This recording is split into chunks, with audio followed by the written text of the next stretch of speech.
Phone tapping కేసులో నేతల విచారణ కొనసాగుతోంది. మొన్న చిరుమర్తి లింగయ్యను విచారించగా ఇవాళ జైపాల్ యాదవ్ ను విచారించారు.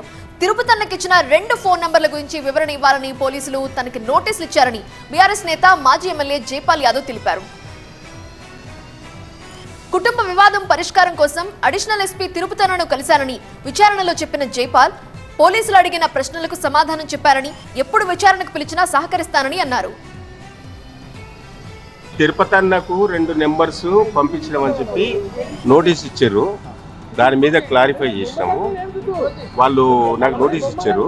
నోటీస్ సంబంధించి ఆన్సర్ చేసినాము.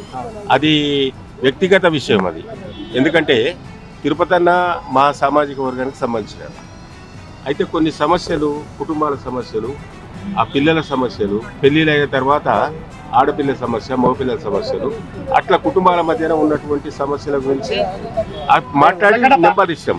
వ్యక్తిగతంగా ఒక ఇష్యూలో భార్యాభర్త పంచాయతీ విషయంలో మేమిద్దరం కూర్చొని, మాతో పాటు కొంతమంది కుల పెద్దలు కూర్చొని, ఆ విధంగా అందరు కూర్చోబెట్టుకొని మాట్లాడి ఆ ఇష్యూ సాల్వ్ చేసినాం. బీఆర్ఎస్ మాజీ ఎమ్మెల్యేలను టార్గెట్ చేసినా, ఏది చేసినా మేము నీతి నిజాయితీగా ఉన్నాం కాబట్టి, పొలిటికల్గా పారదర్శకంగా చేసినాం కాబట్టి, మేము ఎక్కడ అవినీతి కానీ అక్రమాలు కానీ ఇలాంటివి కూడా చేయలేదు కాబట్టి మాకు ఎలాంటి ఇబ్బంది లేదు, భయం లేదు, దాని సందేహం లేదు.